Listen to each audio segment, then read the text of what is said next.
What do you want employers to know about autism? I guess that it's not a disadvantage.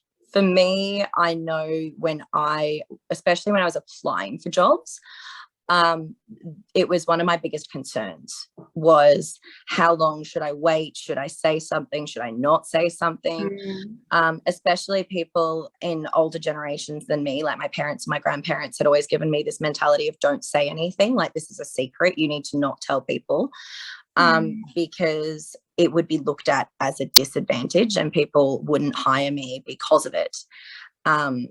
Where if, you've got two people and one's neurodivergent and one's not, you would go for the one that's not. So I was kind of always told to try and keep it a secret. And in some workplaces I did, and in some I didn't. I didn't ever have the guts to say anything at the interview stage. It usually was after I'd gotten the job that I would say something, usually after a few weeks of training, because I would still be on a, what do they call it? The probationary period. Probation stage. Yeah. And I was always concerned that if they found out while I was still in the probation that they would ditch me potentially. So no, it was never something I was super open about because especially to people in an older generation where any sort of neurodivergence is looked at as a disadvantage. A lot of my employers were in that category, whereas I think nowadays, and with younger generations being more educated, people have a tendency to look at it and go, there's actually all sorts of advantages to it as well. It's not just disadvantages. So that would be, I guess, the key. Yeah.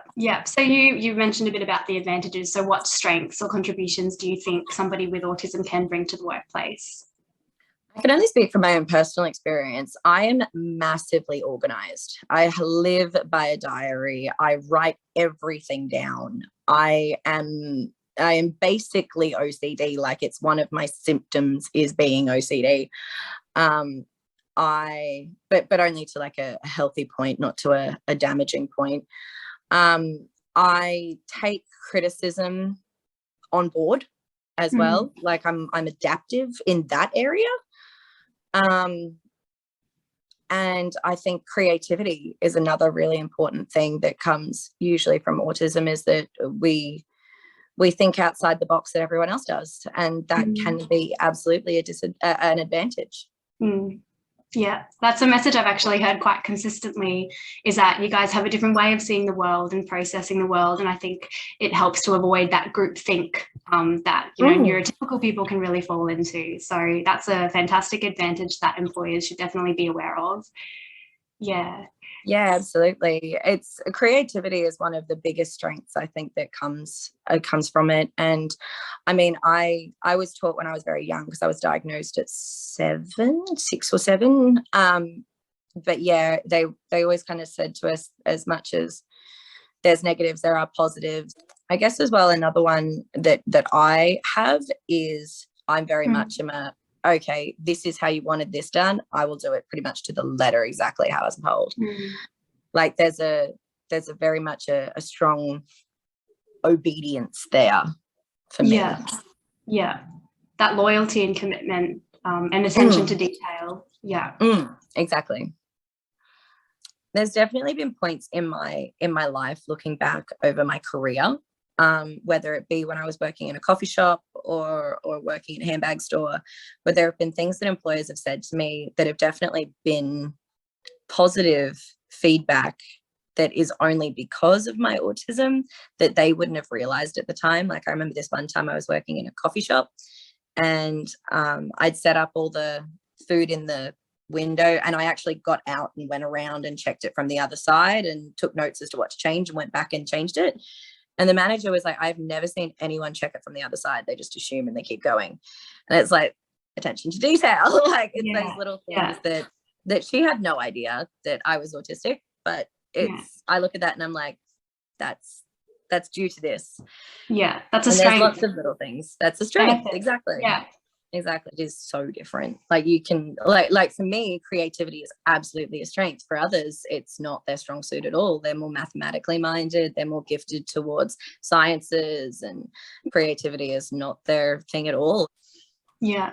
It sounds like it's really a matter of finding, you know, the fit between the person and their talents and their needs and the environment, as well as like the actual demands of the task and what the task involves, and finding that nice fit to then bring out the best and optimize performance and participation, and it just enriches the workplace.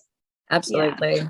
So you've mentioned and highlighted some of the fantastic advantages and benefits that people on the spectrum can bring to the workplace. You also mentioned that there perhaps are some, what you referred it to as negatives. And so would you mind sharing a bit more about that and some things that are important for employees to be aware of so that they can put the appropriate supports in place for people with autism in the workplace? Absolutely. I'm quite blessed in that my most recent workplace, for example, had already had a person in the team that was autistic as well. So I wasn't the only one. And my manager, she was somewhat aware of the situation and had dealt with behavioural traits from my other co-worker. And so when I admitted to her that I was on the spectrum, she was already aware of what that potentially meant and how to deal with it. And that was really lucky. But I remember one particular occasion where I was very, very, very overwhelmed in a situation where a colleague was doing some sort of practical joke, and it was disrupting my routine. And I live by routine. And when it disrupts my routine a little bit by 15 minutes, that's fine. But by this point, he had disrupted my routine. I was running about 45 minutes behind on my schedule, and I was really starting to stress out. And I rang her and I was freaking out. And she was so understanding because it wasn't my fault. But she also understood why I was probably reacting more severely than the average person would do because of being on the spectrum. That structure and routine and organization is so important to what I do. And being put in a situation where I'm surrounded by people who aren't as structurally minded as I am and are happy to, disrupt the flow a little bit here and there, it was stressful for me at that point. I'm trying to think of other ones that I've experienced personally, like the disadvantages. I think, being emotionally overwhelmed can definitely come into play, and having a bit of a meltdown occasionally. It's not always the case, though. It only happens on the very rare occasion if people aren't aware, which is why I'm usually pretty open about my situation with friends and colleagues, is so that, other people are aware. I think as well, the time management can be one that is tricky. As much as I'm organized because I'm terrible at time management. And so that's my way of trying to counteract that. But yeah, especially through my teen years into my uni years, being late to absolutely everything was something that I had to work around and get better at. What do you think are some of the key barriers that people with autism face in seeking and finding and maintaining employment?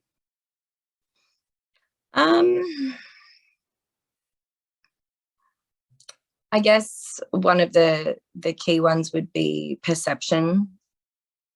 I think the world still has a very negative view of autism. And so the way that it's perceived by a potential employer on whether or not you get hired in the first place makes a massive difference. And once you're in a workplace environment, you can be perceived as being very difficult as well and rigid. And I think that sucks. The colleague that I used to work with, who I mentioned earlier, that had already been in the environment before I had. And so my employer already had knowledge about autism before I was on the scene. But she was struggling. Sorry, I'm getting notifications. She struggled a bit more with anger than I did. And my manager often times treated her sometimes like a child throwing a tantrum, condescending sometimes. So that was frustrating for me to see. So it sounds like, people's perceptions and attitudes toward autism and towards people with autism is a real barrier. Definitely. Yeah, and that's definitely a message I've been hearing when talking with people on the spectrum and their perceived barriers to finding and keeping employment. What do you think is, I guess, a strategy to kind of shift some of those attitudes? I guess awareness about the positives would be a great way to go, because I feel like whenever companies do training to teach their management, for instance, about behavioral or even in childcare and stuff like that, like when people are taught about how to deal with anyone with autism, they're usually being treated as, here's a problem, here's how to solve it. But also at the same time, educating about the positives and the advantages that can come from having someone with autism in your workplace is something that I don't think is really focused on at all. It's always about the adapting to how to deal with a problem. Yeah, so moving away, I guess, from that deficits or impairments focus to a strengths focus and what all of the valuable contributions they can bring to the workplace. So I guess in addition to the education around the strengths that people on the spectrum can bring, what else could employers do to make their workplace more inclusive? I think a massive element that that would help is anything that can do with being overwhelmed or overstimulated, because that is such a big problem in a workplace, especially if you do get overwhelmed. Some sort of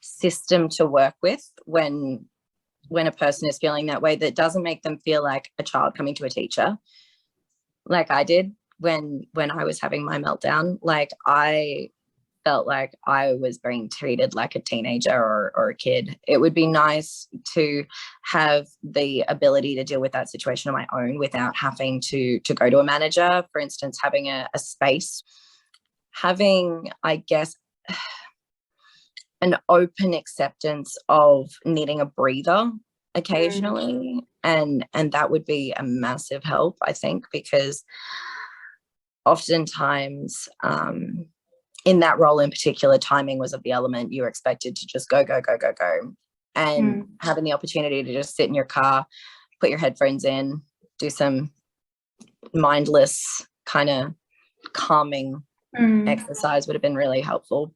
Or even allowing us in the workplace to utilize, if it's appropriate, obviously, but being allowed to use headphones to listen to music and stuff like that would be nice as well. Just the sort of things that are calming when situations are stressful.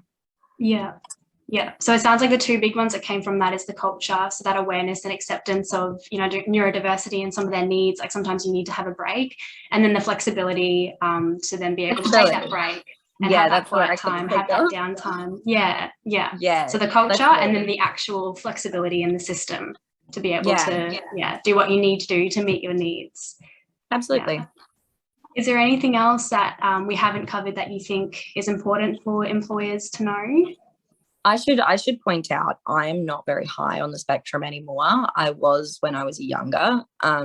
So from wherever I'm coming from, like, it's still coming from a perspective that is very much not quite as much of a depth as others. And I know that for others, like I've got a few friends that have struggled with very, very severe. Sorry, my power just reminded me that it was going low. Like they're much higher on the spectrum than I am, and my brother as well he struggles quite difficultly with his anger management as well, and of course guys have it very differently to girls when it comes to symptoms as well. So that's that's always interesting. But yeah, I think you guys are, sorry. No, you go ahead. I was just going to comment, I think it's a really important thing to acknowledge that there is a difference. It is a spectrum. So, autism looks very differently in one person to another person, and it also presents quite differently in girls and boys, or men and women. So it's important I think, for employers to be aware of that as well. Absolutely. Yeah. There's a lot to it. And I think that education is definitely just the key. Yeah. I've heard as well, like a lot of people I've spoken to have talked about masking and how training can be. Is that a strategy that you've used as well?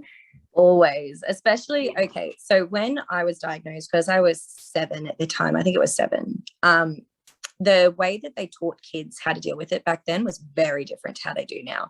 Like, I used to get pulled out of school once a week and go to classes where they basically would play videos about other kids, and they'd be in all different circumstances, and they'd pause the video and they'd show you facial expressions, and they'd be like, this is anger, this is frustration, this is impatience, stuff like that, like the more complex ones as well, not just the easy ones. But then they were not only trying to teach us so that we could read others, but also what we're meant to do. So because and teach us how we're meant to react to certain things. So masking is something that back when I was diagnosed, it was basically a taught structure.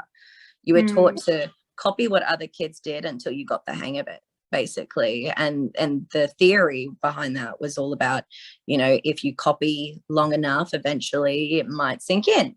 But of course, that wasn't really the case. It was just, okay, now you've got a person who can pretend to be normal. Yeah. I don't think we should have boxes like that, like normal, and then try to fit into a norm. I think but that's what they were trying to teach back then. It was very different. It was so different. Like, they very much were all about trying to, if you don't do this, you aren't going to be treated nicely. You aren't going to fit into the world. You need to change. Here's what to do. And so I think anyone who was diagnosed at a young age who's around my age is probably going to have the same mentality. Out of curiosity, what are they doing now? Like, what sort of... It's very much about acceptance. Like, there's no you have to change mentality about it whatsoever. Like, it's all about teaching the other kids, not teaching the neurodivergent one, which is what it was like in my day. It was like, in my day, all the other ones, they're the regular ones. You've got to change for them. And now it's, okay, all of them, they have to learn that this is normal. This is acceptable too. Just because it's different doesn't mean it's bad. And so much about it is educating other kids who are neurotypical. And that was not a thing when I was a kid at all. Like, at all. Nowadays, you're taught to be like, that's okay. That's all right. You don't have to be the same. It's really interesting to hear about how much it's changed. Yeah, and like, that's the thing, like, sometimes the most disabling factor isn't the person's disability, but it's their environment, and the environment has a significant impact. It either enables or it disables. Stigma, that's the word I couldn't remember earlier. Stigma. Needing to erase stigma. That is without a doubt, to me, the biggest fear I have. Like, I'm in my 20s. I have no doubt that I'll have many jobs from between what I'm doing now and when I retire. And I really hope that by the time I'm in my 50s and whatever, I'm able to apply for a job and be open about where I'm at.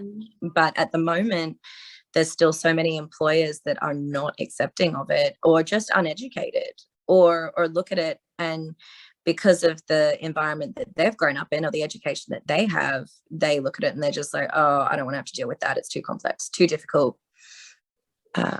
Actually, this is a good point, actually. Training can take longer. That's a massive element. In my previous experiences, as much as I could pick things up rather quickly, getting into a routine with them took longer. So my managers in multiple workplaces would be like, wow, you've grasped this 10 times quicker than anybody else. But at the same time, getting into a routine with it was the struggle. And so that took me longer than most. And I think because it is a learning a learning difficulty, and that is something that I think, as much as people look at it and they're like, oh, autism is like a personal it's a personal struggle, but it's like, yeah, but it also is a learning. It takes us longer to get into those habits and those routines. That's a definite thing that would be useful to note, because I know in my past experience, I remember 2 workplaces where I eventually opened up about 2 workplaces, and when I was learning to drive, actually, when I was learning to drive with my driving instructor, on the final day when I was going in to do my test, we were filling out paperwork, and I mentioned to him that I was Asperger's, and he was like, you should have mentioned that. And I was like, why is it relevant to how I drive? And he said, because it's a learning disorder, and it takes you longer to learn things sometimes than it would for an average person, and we adapt the way we teach in a circumstance where someone has autism. And I didn't actually realize that. So that would have been useful to know. But in 2 other workplaces, while I was learning the job and getting walked through the practice, and eventually once I opened up about being Asperger's, they were like, well, that explains a lot. I'm like, well, great, thanks for that. It sounds like disclosing your diagnosis, though it's daunting and that there is the risk that people might perceive you differently and treat you differently, it does have its benefits. It does help people understand your needs and to be able to make adaptations accordingly. I've been really lucky in my current workplace because I work for a very large company now. My previous workplaces were definitely more challenging, but I've been very blessed in my current workplace, being a large one that is involved with a lot of people, like thousands and thousands of people. And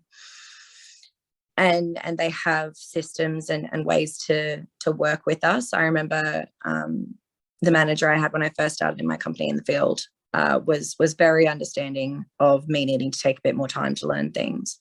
And she was good at when I was having a meltdown, and she was understanding of my time management needing a little bit more help than others. There were strengths as well, like teaching others. Once I had the handle on how something worked, I could teach it easily. And so that turned out to be one of my strengths. Was once I'd been in the company for a little while, my manager actually started getting me to train new employees, because no one knows the system and a routine better than I did. Like, I'm glad that I could help out in something like this.